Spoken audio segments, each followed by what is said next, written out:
Now, the Karnataka Governor Thaawarchand Gehlot has returned the Greater Bengaluru Governance Bill 2025, which was passed and seeks to decentralize municipal administration in Bengaluru.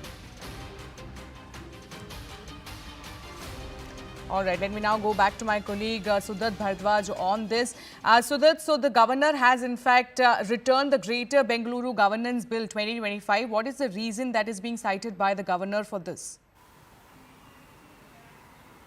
Well, actually, various reasons have been cited. First of all, the Governor Thaawarchand Gehlot has taken into cognizance various concerns that were raised by civic groups in the city, and even a memorandum that was actually filed with the BJP delegation here during the assembly session itself. After the bill was passed in both the houses, a memorandum was filed with the BJP. They said that this was against the 74th Amendment of the Constitution, and that it was not decentralizing the city's administration by dividing into multiple corporations, but just putting more power in the government's hands, as the Greater Bengaluru Authority's chief would be CM Siddaramaiah, the chairperson would be CM Siddaramaiah. So there was more concerns about how there would be just more power in the hands of the government and not necessarily giving or enshrining the rights of civic bodies and civic corporations that would actually be taking over the city's administration. These were the concerns that were raised by the opposition. Other groups as well, civic groups as well, Bengaluru Town Hall actually presented a memorandum with the governor saying that this was against the city's interest. This was also not going to decentralize the city's administrations.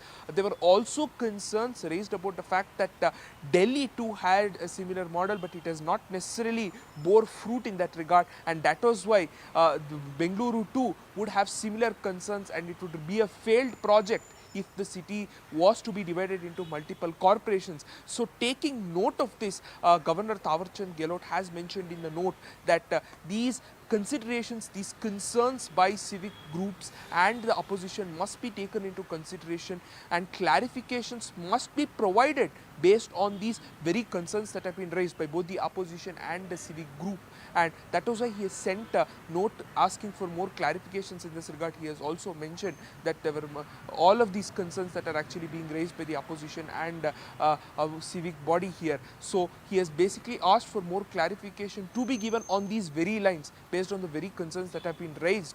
So we have to see whether the government can provide that necessary clarification, because this has been a very contentious bill, and even though the select committee that actually prepared this bill comprises of legislators from all parties, concerns have been raised by a lot of members from the opposition that Bengaluru's administration being decentralized in such a manner would just cause more bureaucracy and putting more hands in the power of the government.